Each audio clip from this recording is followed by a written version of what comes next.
आपको मैं ये बात कहना चाहता हूँ, इस संसार की जितनी चीजें हैं सब कुछ किसी शोध के बाद बने। क्लीमकारी केवला गुज्ञा कैवल्य पददायिनी ललिता सहस्र नाम देखोगे तो भगवती के 1000 नाम में कुछ नाम बताए जाते हैं। क्लीमकारी केवला गुज्ञा कैवल्य पददायिनी।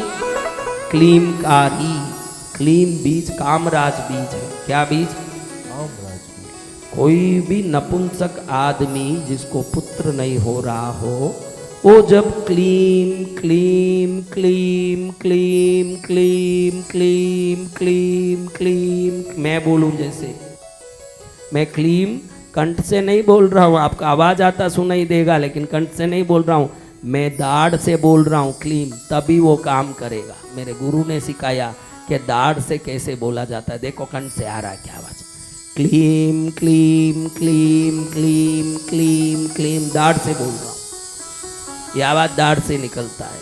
मैंने बोला ना दुनिया की सबसे बड़ी शक्तिमय जगह कहाँ है?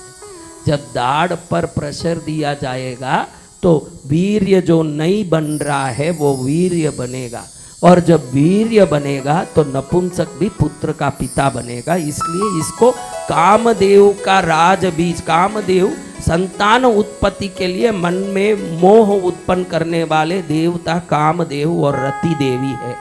कौन है? रति देवी और कामदेव। अनंग भी बोलते हैं, अनंग यानी शंकर जी ने जिसका अंग जला दिया, शरीर जला दिया, बाद में आशीर्वाद दिया कि अदृश्य रूप से भी तुम जीवित रहोगे, वरदान देता हूं कि तुम जीवित रहोगे। तो अंग नहीं होने के कारण यानी शरीर नहीं होने के कारण उनका नाम क्या पड़ गया? अनंग देव। अनंग देव, ये अनंग बीज भी बोलते हैं, कामराज बीज भी बोलते हैं, जिसमें पौरुषता कम हो, मर्दानगी कम हो, पुरुषता कम हो, वो लोग दाढ़ से बोलना नहीं आता हो तो भी क्लीम क्लीम क्लीम क्लीम क्लीम क्लीम क्लीम क्लीम समय दे के दूरी का बराबर एक अंदाज से चुटकी जितना समय रख के क्लीम क्लीम क्लीम क्लीम क्लीम क्लीम बोलते रहेंगे तो जो पुरुषहीनता है वो समाप्त होकर पौरुषत्व बढ़ेगा।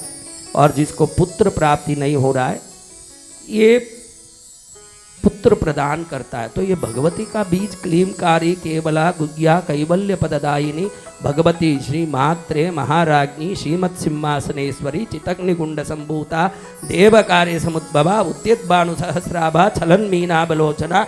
भगवती के नामों में क्लीमकारी क्या माँ सब में विकार डालती है? विकार नहीं, वो प्रकृति है। संसार निरंतर पुनः जीवित होने में से चलता है। अगर सब लोग मर जाएं, कोई नहीं रहे, उसको संसार कहेंगे? तो संसार किसे कहेंगे? जिधर पुनः एक संतान की उत्पत्ति होती है।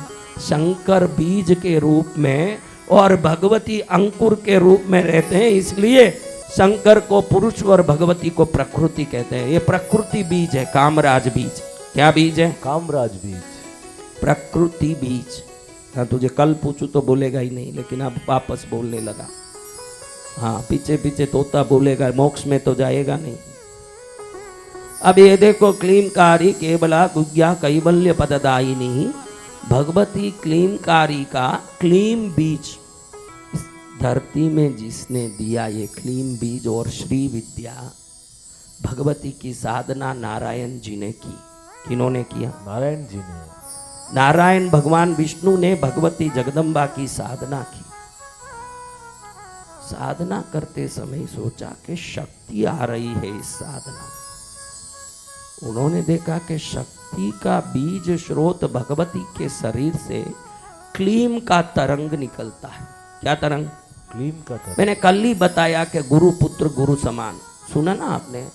अंशी का गुण अंश में होगा। तो नारायण जी ने देखा कि भगवती की शक्ति मेरे ऊपर आएगी तो मैं भगवती का अंश बनूंगा, अंशी का गुण अंश में आएगा। तो उन्होंने देखा कि क्लीम क्लीम क्लीम क्लीम क्लीम क्लीम क्लीम क्लीम क्लीम क्लीम क्लीम उस समय वो तरंगे घोड़े की तरह उनके ऊपर आते दिखे। कैसे दिखा? घोड़े की तरह आते दिखे। उनको लगा कि जो घोड़ा हिनहिनाट करता है, ये हिनहिनाट नहीं है, घोड़ा अश्विनी मुद्रा से वायु को आगे ढकेलता है तो वो वायु क्लीम बन के आगे जाता है। इसलिए शेर थोड़ी देर दौड़ के थक जाता है, हाथी थोड़ी देर दौड़ के थक जाता है, ये घोड़ा कभी नहीं थकता है। तो इनको समझ आया कि भगवती ये क्लीमकार से मेरे में शक्ति भेज रही है, इसीलिए भगवती को हम शक्ति कहते हैं। शिव और शक्ति कहते हो कि नहीं? कहते हैं। ये शक्ति क्लीम रूप में, रीम रूप में भगवती में है। रीम माया है, क्लीम कामराज बीज है। समझ नहीं पड़े तो भी सुनो, आपके लिए फायदाकारी है।